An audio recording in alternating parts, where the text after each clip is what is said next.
Okay, so I got the Sega Master System 2. Just tried it on the TV and nothing happened at all, like no flicker on the screen or anything. And I had it set on channel 2, which is the same as the other one, so you have to tune these in.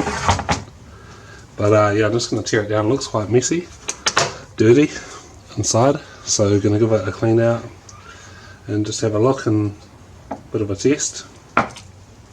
So yeah, to take these apart, there's just 5 screws here on the bottom. Check that out, what a mess. How the hell did all this get in there? Whoa! It's like it's been in a barn or something. And it's quite rusty here, so I wouldn't be surprised if there's some corrosion on the board, possibly. I'm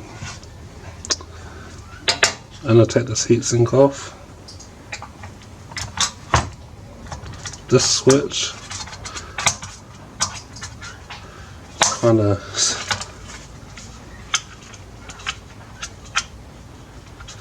a bit funny on here. Felt like I wasn't really working properly, but I have to see. So dusty. Okay, so now that we've got the heatsink off, all the screws out, we can should be able to pull this out.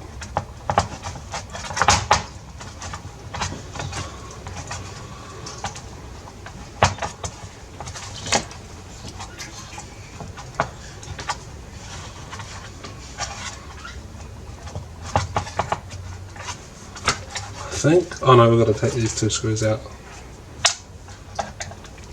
Of course.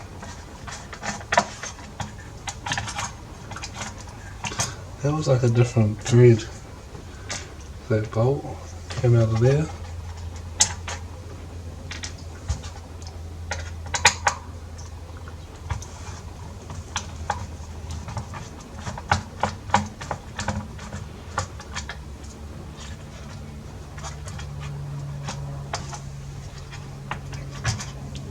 Okay, so 2 different screws there. There we go, comes straight out.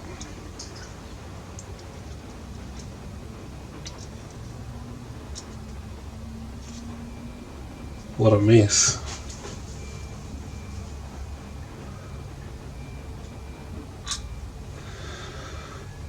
What's that hot glue for? There's a jumper wire. So it has been fixed, unless it was in there at factory.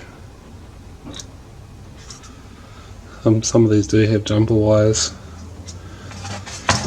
on them, it seems, from, don't know why, but so I guess I'll blow this up with the air compressor. Alright, so just plug that in to power. And going to test the input jack. See my multimeter. Okay, so got the ground connected over here, and then I think this one here's got 9 volts there coming in. I think this will be the input for the voltage regulator. Got nothing there,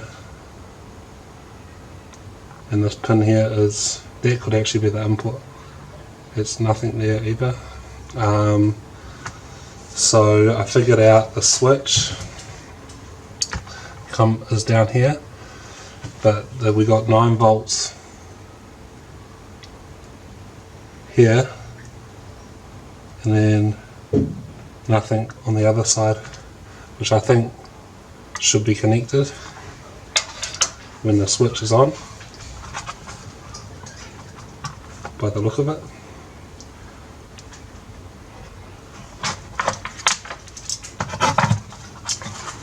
So where's that switch? Yeah, the switch I think should be connected.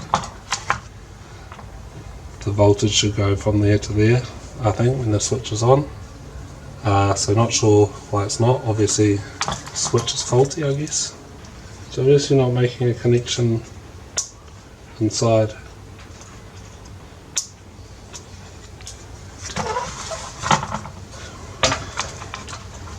Put that in diode mode. I should go get my other Sega Master System just to check, but pretty sure there's no continuity. See if there's continuity between the ground. I think that'll be ground. So I just got my good Sega here, and I'm just testing this in diode mode, and I put the switch on, and I've got the multimeter in view. So as you can see, with the switch on, there is continuity between these 2 points. So obviously that's a problem with my other one. So just got to decide whether to run a jumper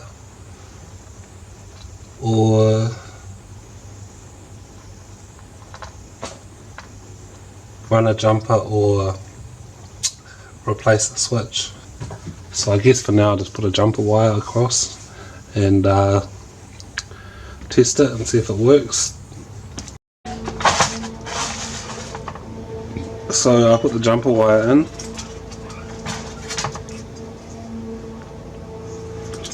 from there across, so it should always be on now. That shouldn't be touching the metal here, we don't want that touching anything metal.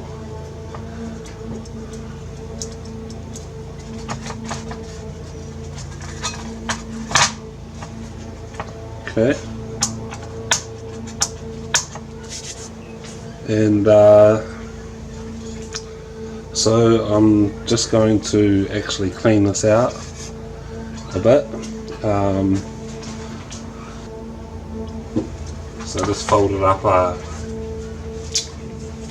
piece of paper so I can slide that on in there, and I'm just going to put some isopropyl alcohol on the paper.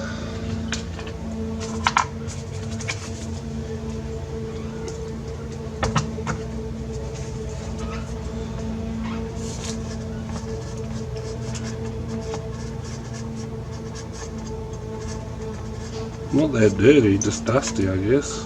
Not much coming up.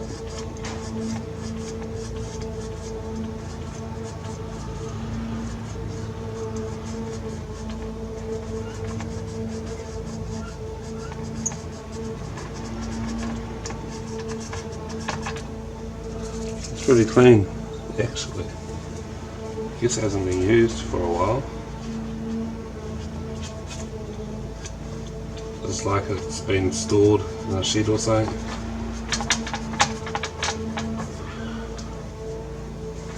There we go.